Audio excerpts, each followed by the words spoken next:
Welcome to Power Code Music. In this presentation, we're going to talk about the Alesis Strike Amp 12 electronic drum amplifier and how I use it. Like many guitarists, many drummers now have both acoustic and electric instruments. I'm one of them, and if you told me that I would be 20 years ago, I wouldn't have believed you. The strange thing is that up until recently, I hadn't even considered buying a specific amplifier for my electronic drum kit. I previously used a bass amplifier for my kit to practice. Using a bass amplifier for my kit was annoying due to the level of hum and feedback that it produced. I tolerated this for years because it was for practice only and my budget was tight. We know that all amplifiers are not architected for the same applications. Bass and keyboard amps are not designed to process all of the various frequencies that can be produced by drum kit modules. Using them to judge the sound of a drum kit module is not a good idea. I finally had enough with that and needed to get a better idea of how good my drum module programs actually sounded in my home studio room.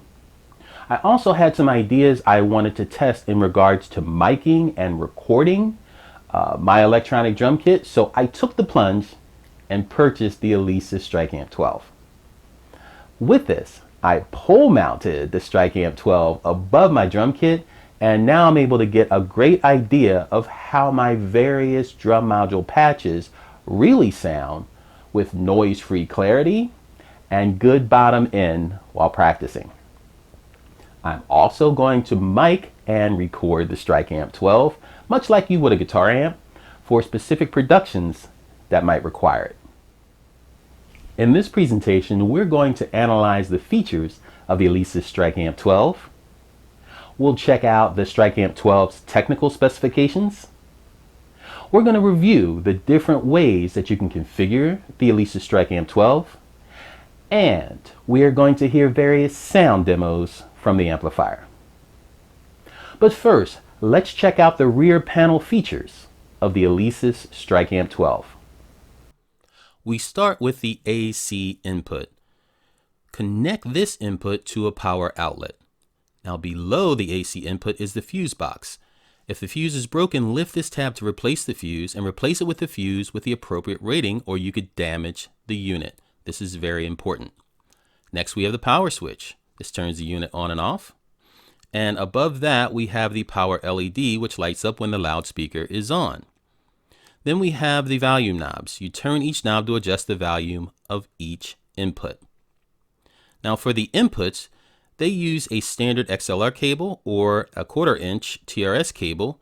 You would use that to connect your audio source to the input. Now for the output, you would use standard XLR cables to connect this output to the input of another loudspeaker. Then we have the signal limit LED. The LED lights up green when the audio source is sent to the loudspeaker. It flashes at lower levels and lights solidly at higher levels. The LED lights up red when the output is, or limit protection I should say, is active. If the LED is lit red continuously, reduce the volume of the audio source. Next we have the contour button. Press this button to emphasize low and high frequencies by +3 decibels and release it for a fatter response for live performance or maximum output. Last but not least, we have our ground switch. You press this switch to reduce hum or noise on the speaker. Now, let's analyze the Alesis Strike Amp 12's technical specifications. This is an active drum monitor with one channel, and the speaker size is 1 by 12 inch. Total power output is 2000 watts at the peak, and the unit comes with 2 combo jack for the inputs. The output is a 1 XLR jack, and the EQ is a contour type. The frequency range is 46 Hz to 22 kHz at -10 decibels, and the enclosure material is made out of injected molded polypropylene. Mounting options are a pole, or you can put it on the floor as it has a wedge shape, and I have mine mounted on a pole in my studio. The power source is standard IEC AC cable, and below that is the height, width, depth, and weight of the unit. Let's review 3 different setup configurations for the Alesis Strike Amp 12. The first setup on your screen is the mono configuration. To set this up, you need to connect the left mono output of your drum module to the input on a Strike Amp 12. Now this is how I have mine currently set up. The second setup on your screen is the stereo configuration with 2 Strike Amp 12s. To set this up, connect the right and left mono outputs of your drum module to the inputs of your Strike Amp 12s. The third setup on your screen is the mono configuration with 2 Strike Amp 12s. To configure this, connect the left mono output of your drum module to the input of 1 Strike Amp 12. Then connect the output of that Strike Amp 12 to the input of the other one. The application of this specific speaker is not limited to just drum kit modules, which makes it more useful. My Strike Amp 12, along with all my other amplifiers, are always plugged in to a Furman power conditioner and surge protector. I strongly recommend avoiding plugging amps directly into a wall with no electrical power protection. Dirty electricity can wreak havoc on your amplifier's power supply and circuitry and greatly shorten the lifespan of your amplifiers. Remember, dirty electricity is not covered under a unit's manufacturer's warranty and has destroyed many amps, so be careful.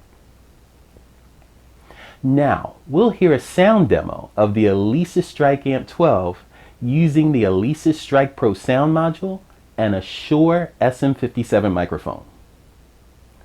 We'll also play some music through the speaker so that you can get an idea of what that sounds like too.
In summary, Alesis Strike Amps come in two different models. The Strike Amp 12, which we've seen in this presentation, and the smaller Strike Amp 8. Now it's important to know that the Strike Amp 12 can be overkill for apartments or small home studios because this thing can get loud. I purchased my Strike Amp 12 instead of the smaller Strike Amp 8 because I got such a great deal on the 12 that it just didn't justify buying the smaller Strike Amp 8 after I did the math.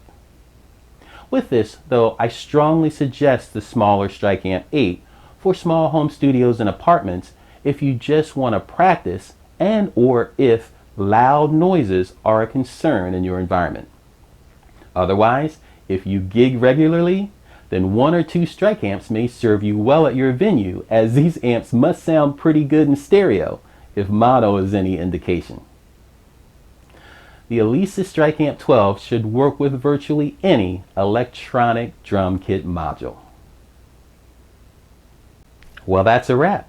If you like this presentation, please give it the thumbs up and click the subscribe button on your screen now to join our group. We have new presentations coming out every 7 to 14 days, and we would love to have you be a part of our team. Also, leave a comment in the comment section. Let us know what you think about this presentation, and check us out on Facebook, Instagram, and Spotify. Also, while you're here, listen to some of the music and check out some of the other videos. Let us know what you think about that too. Also, check out the playlist because they're designed just for you.